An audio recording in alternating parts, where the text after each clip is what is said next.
Big boss Marathi season 6 already चालू झालेला आहे. मी प्रीमियर एपिसोड पाहिला आणि प्रीमियर एपिसोड बघून मला असं वाटलं की हे असे कंटेस्टंट आहेत जे बिग बॉसचा नवीन सीझन म्हणजे बिग बॉस सीझन 6 गाजवू शकतात किंवा यांच्यामुळे ते बिग बॉसच्या घरामध्ये राडा होऊ शकतो. तर चला मी या कंटेस्टंटची तुम्हाला नाव सांगतोय की माझ्या मते बिग बॉस सीझन 6 मध्ये कोणते कंटेस्टंट आहेत ते स्ट्रॉंग असू शकतात किंवा त्यांची स्ट्रॉंग पर्सनॅलिटी आपल्याला पुढे दिसू शकते.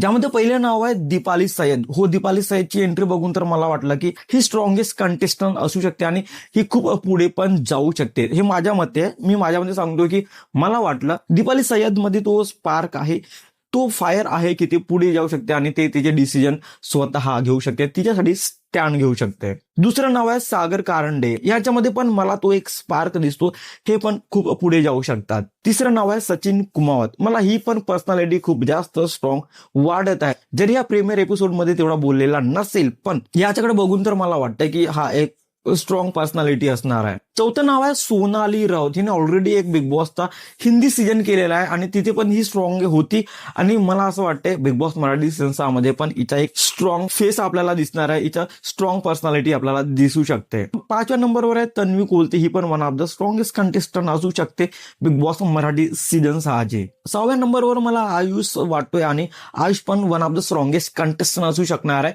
बिग बॉस मराठी सीझन 6 चा. 7व्या नंबरवरती मला रुचिता वाटते. रुचिताच्या बोलण्यावरूनच वाटतं की ती स्ट्रॉंगेस्ट आहे आणि ती तिचे पॉइंट्स समोर मांडू शकते आणि ती स्वतःसाठी स्टँड घेऊ शकते. 8व्या नंबरवरती अनुश्री माने. ही तर मला आधीपासूनच आवडते. ही आवडते म्हणून मी हिची बाजू घेणार नाही. हिची पर्सनॅलिटी मी ऑलरेडी बघितलेली आहे आणि ही स्ट्रॉंगेस्ट कंटेस्टंट म्हणून बिग बॉस सीझन 6 ची असणार आहे मला असं वाटतंय, कारण ही परखडपणे बोलते, जे आहे ते समोर बोलते आणि पहिली गोष्ट म्हणजे ही अजिबात घाबरत नाही, बोलायला अजिबात घाबरत नाही. तर मला वाटतं ही पण खूप स्ट्रॉंग कंटेस्टंट असणार आणि ही खूप पुढे जाणार पण आहे. दिव्या शिंदेच्या बोलण्यावरून तर वाटलं की ही स्ट्रॉंगेस्ट कंटेस्टंट असणार आहे. आता बघू समोर काय होतं तर. बट प्रीमियर एपिसोड मध्ये तर मला एवढंच वाटलं की दिव्या पण खूप स्ट्रॉंग कंटेंडर आहे बिग बॉस मराठी सीझन 6 ची. राधा पाटील मध्ये मला तेवढा स्पार्क दिसलेला नाहीये पण असू शकतं ही पण खूप पुढे जाऊ शकते. ओमकार राऊत पण प्रीमियर एपिसोड मध्ये फारसा बोललेला नाहीये पण याची पर्सनॅलिटी बघून तर मला वाटतं की हा पण स्ट्रॉंगेस्ट कंटेस्टंट म्हणून पुढे येऊ शकतो.